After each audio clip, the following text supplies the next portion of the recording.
All right, everybody, this is Papa Jim here. What we're working on today is a 1999 Chevy Tahoe 5.7 liter R engine code with a complaint of engine has a extended crank when it starts.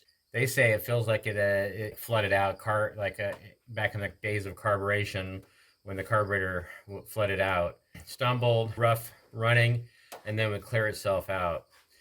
Well, this is fuel injection, and so you start looking at things why it would have that kind of symptom, and these are kind of notorious for the evaporative emission system purge valve leaking vacuum without being controlled. So basically it's pulling vacuum when you start the engine up, and when it's not supposed to be pulling vacuum, it pulls the vapors of gas from the gas tank up into the engine and causes the hard starting, especially after fill-ups.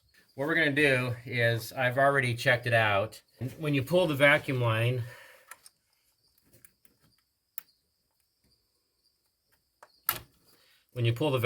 off, if the computer is not telling the solenoid to allow vacuum to go through here, there should not be any vacuum.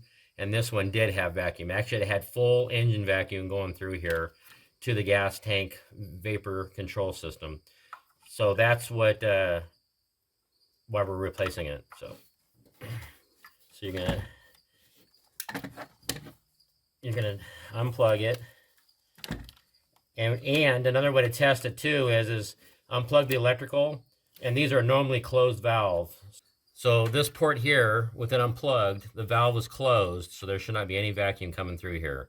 And so that eliminates to make sure that the computer is not allowing partial, because these are pulse width modulated, which means that they are allowed to operate vacuum through the valve at certain amounts.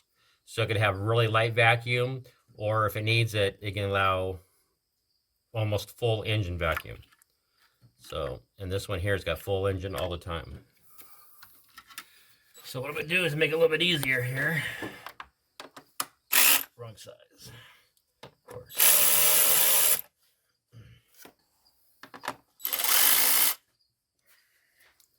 Okay, so back to the purge valve. This is the Evaporative Emissions Purge Valve.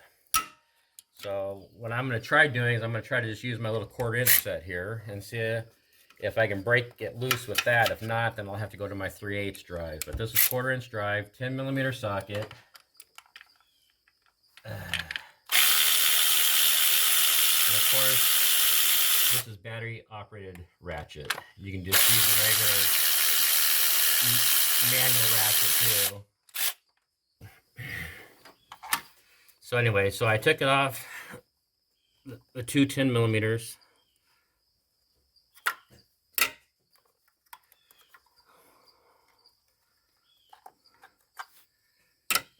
And there's your purge valve. So it goes into the intake manifold. Vacuum is being sucked from the engine through the valve, out this port, back to the fuel management for the gas tank. And so if you go to suck on it, I don't know if you can hear this. That valve is wide open and it should be blocked. So I've got the replacement valve right here.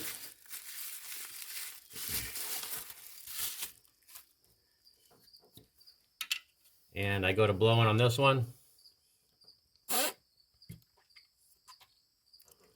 You can see it's stuck completely closed.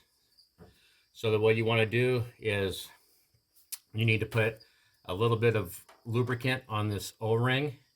I like to use just a silicone based lubricant on this, and let me go get that right now. Okay, so now I got my silicone based lubricant on here. I'm going to put the valve in and push it down, and then I've got the 2 bolts.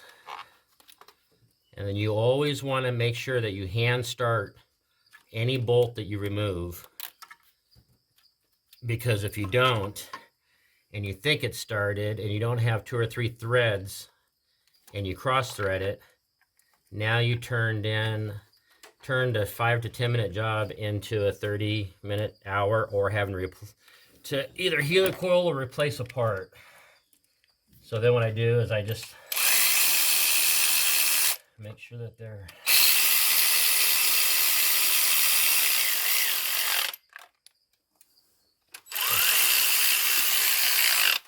run down, and then I always, even though I have my cordless ratchet, I always take a hand ratchet because I know the feeling of where they need to be at. If you're not sure, they do have torque specifications for these, and I will post that in the in this video so you can see what the torque on these are. Every manufacturer and every application has a different torque, so I'm guessing this is probably going to be about 10 to 12 foot-pounds, maybe. Could be 71 to 106 inch-pounds. It all depends. Okay, so I'm going to go ahead and plug this back in.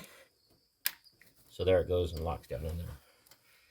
So it's real easy on how small these terminals are to have one slightly bent, and you go to push down in there, and you take one of the terminals and you push it over. And that's going to create a whole nother problem, and it's going to set a check engine light for a circuit code. So make sure that your terminals are straight when you put the connectors back on. You take this vacuum line and you connect it back on there, and that's how you replace a purge valve. I'll go back through and recheck it and make sure that it starts up okay, which I'm sure it is.